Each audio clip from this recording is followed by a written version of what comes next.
So happy Friday. That means absolutely nothing because you're stuck at home anyways. So let's go through the announcements really quick. Again, we'll touch base on them. Structure, making sure that you're putting some sort of structure in your life. 2, healthy choices, eating lots of vegetables. If you can, please add more vegetables in there. Maintain connections, whether that's with the community, with the family, with your friends. Social distancing beer or distance workout. That's another good one. Skylar posted a picture about her doing a little workout with a couple of friends. That's pretty cool. And then keep exercising. I will admit something. I find it extremely tough right now, or it's difficult for me as well.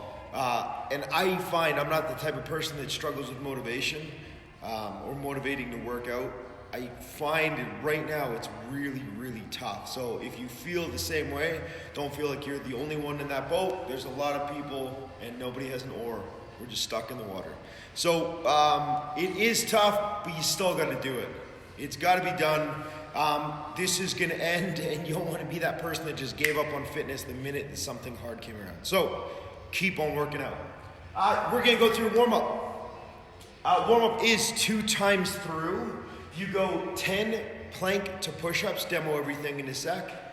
20 no push-up burpees, and then 30 supine hamstring march. Supine, however you want to pronounce it, okay. So starting with the supine hamstring march. I brought a chair so that if you don't have a bench at home, you know exactly what this is going to look like anyways. So, this is my chair. Laying on the ground, I'm going to bring my feet, or my knees rather, to a 90-degree angle. From here, I'm going to lift myself up. Now, a lot of people lift themselves up, and this is where they're getting to. You got to lift yourself up till you feel you're up on your shoulders. Looks like this. I think I'm squishing my chin. So from here, I march. Reaching up to the sky. 1, 2, 3. Keep those hips up. Stay controlled. 4. So go all the way up to 30. Then we go into our no push-up burpees. Fairly simple, just don't do a push-up.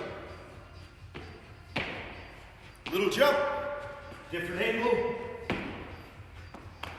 And then your 10 plank to push-ups. Starting with my elbows, I'm gonna step up and back down. Now for me,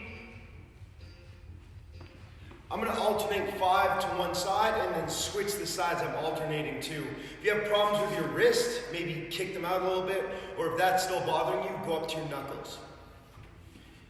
All right, so go through that 2 times, and now your workout looks like this. I'm going to demo pretty much everything today with the chair, because that's what you guys are probably going to use. Bench dips, 5 times 12. Still keeping the same tempo, but we're gonna add weight. I'm just gonna grab a weight.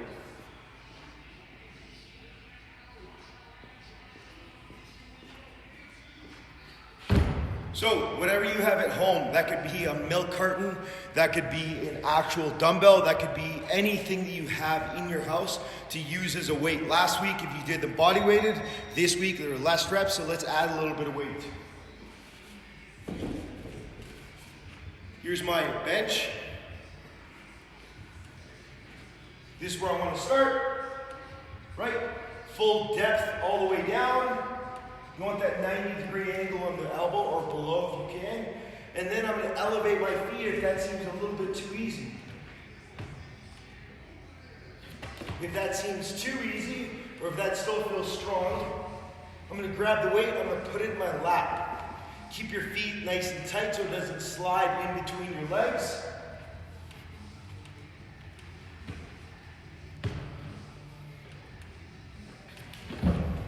And with the tempo of 4 seconds down, 4 Mississippis, steamboats, whatever you want to use. That one's going to be paired, so that's A, and then there's A2.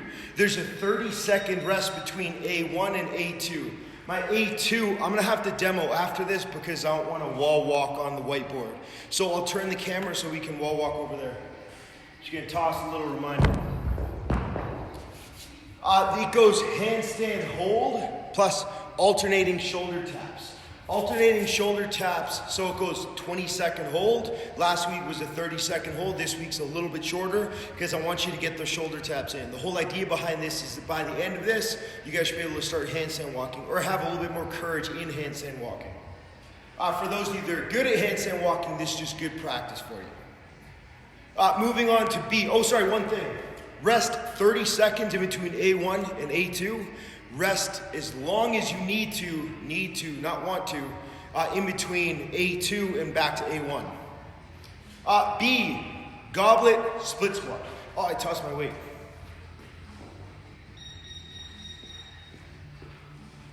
Goblet split stance. Again, goblet. I can hold it however I want. It's just held in the front of my body. From here, I'm going to take a split stance. So, standing straight. Lunge forward, and I'm gonna come down. Now it goes 12 and 25. My 12 is with weight. My 25 is with body weight. So 4 times 12 with the weight. I'll demo this in a sec. And then 25 body weight, rest is needed. So I like goblet like this. 12, so it looks like 1, 2, tap that knee. Once I finish my 12, I'm gonna go right into it. So I'm gonna drop my weight, and then I'm gonna go 1, 2, 3, and finish off my 25. When I'm done on that leg, I'm gonna switch over to the other leg. Rest is needed between your legs, but no rest in between your 12 and your 25. The minute you drop that weight, I want you to go right to your 25. Second thing is, last week was 15. This week you should be able to do a little bit more weight, whether that's adding a weighted vest if you don't have another dumbbell, whether that's, I've seen people tape weights to their dumbbells, or in some way adding weight that you can. A couple layers of hoodies. C, single leg Romanian deadlifts. We're gonna go with 2 hands. So I'm gonna have something in 2 hands. I'm gonna demo with kettlebells. That way what I'm saying makes sense. So it's single leg, not single arm. Single leg Romanian deadlift. Romanian deadlift meaning a little bit straighter on the leg, and I'm not going to touch the ground. Don't touch the ground. So I'm gonna grab my weight. I'm gonna get myself nice and balanced on that leg. I always start with my left. I'm right hand dominant. So I'm gonna come down. When I come down, what I'm thinking of is I'm thinking of my right hip closely or going closer to my left knee. I don't know why, but when I naturally go on that one leg and tilt down, I wanna kick my hip out. That's terrible. That's gonna use your TFL. You don't wanna use that. So I'm gonna come down and I'm gonna point that hip in that left direction. Looks like this.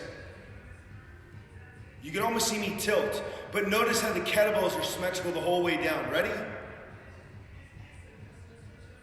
And where I'm gonna feel that is the back of my hamstrings or back of my knee, or for those of you that used to run or have really tight calves, I do too, you're gonna feel that in your calf. That's normal. The loudest or the weakest muscle or the tightest muscle is the one that's gonna talk first. So you're gonna do 5 sets, 20 reps. We're just building a little bit of volume in that one. Last week was 4 sets. This week is 5. Tempo has not changed. 4, 1, X, 0. Looks like this. 1, 2, 3, 4, 1, and back up. Now, this is going to be extremely challenging in terms of balance. If that's the issue, don't worry about it. Everyone has the same issue. As you get stronger, that gets a little bit better. Then we're going to finish off with a 7-minute EMOM of 14 alternating pistols. 7, 7.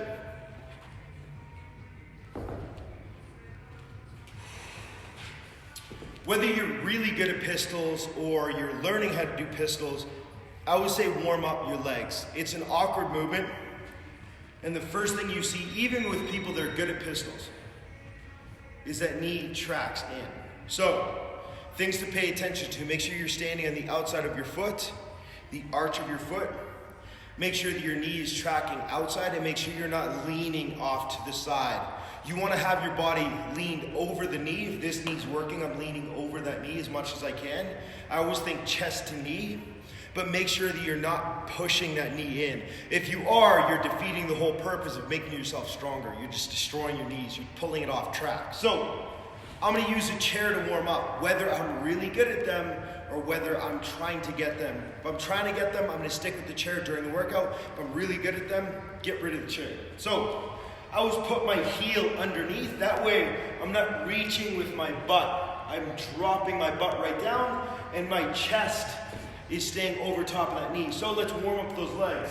I'm going to think over, tap. Now what I want to tap first, obviously that depends on the size of your legs.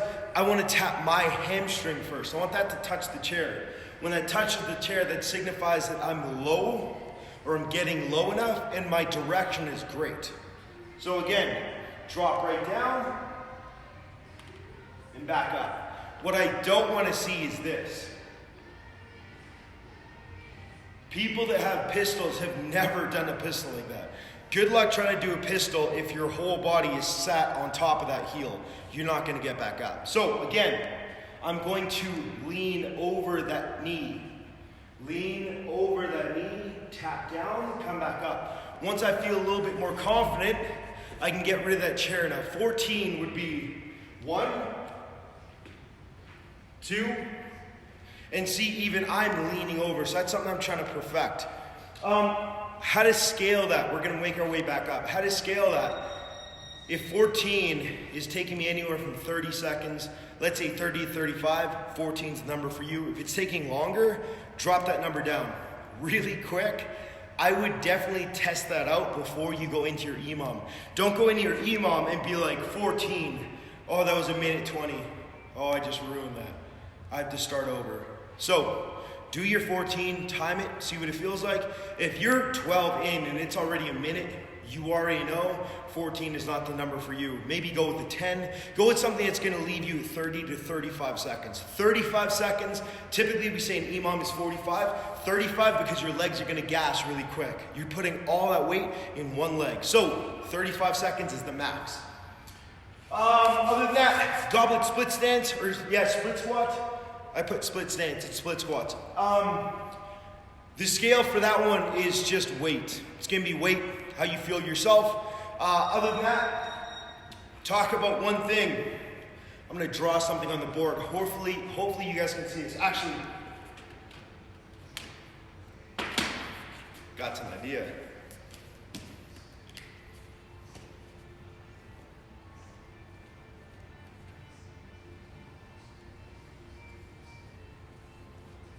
Here's an ugly foot, but it's a foot.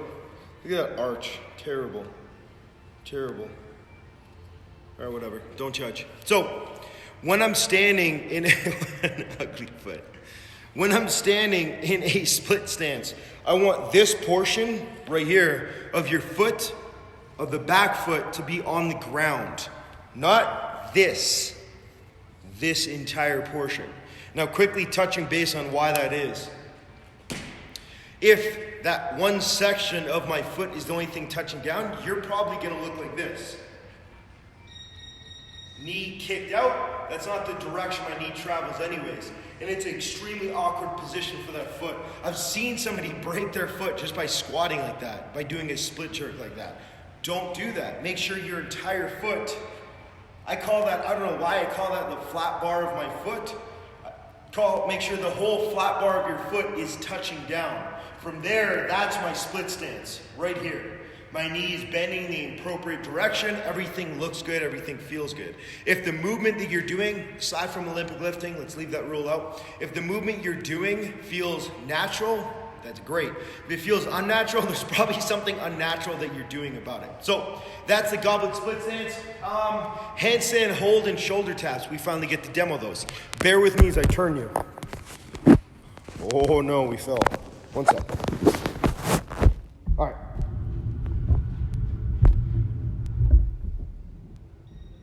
Can you see me? Oh my God, this is perfect. Okay, so handstand hold and shoulder taps.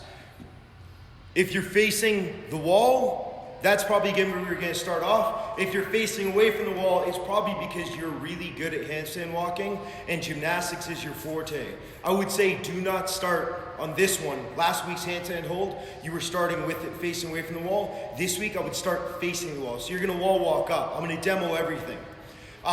Face the wall and then tapping your shoulders, alternating. It's 10, so it would be 1, 2. I tap the opposite shoulder, by the way. I can't tap my same shoulder. Don't ask. Tapping the opposite shoulder, 1, 2, 3, 4, up to 10. Once you finish that, your resting is needed until A1 anyway. So let's demo the whole thing. Pushing my weight of my body from my hand into the opposite foot.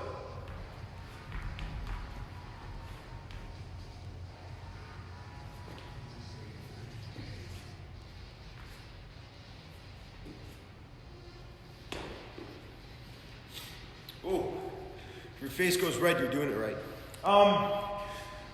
So when you're doing that, pay attention to all of the weight that's being distributed onto that side.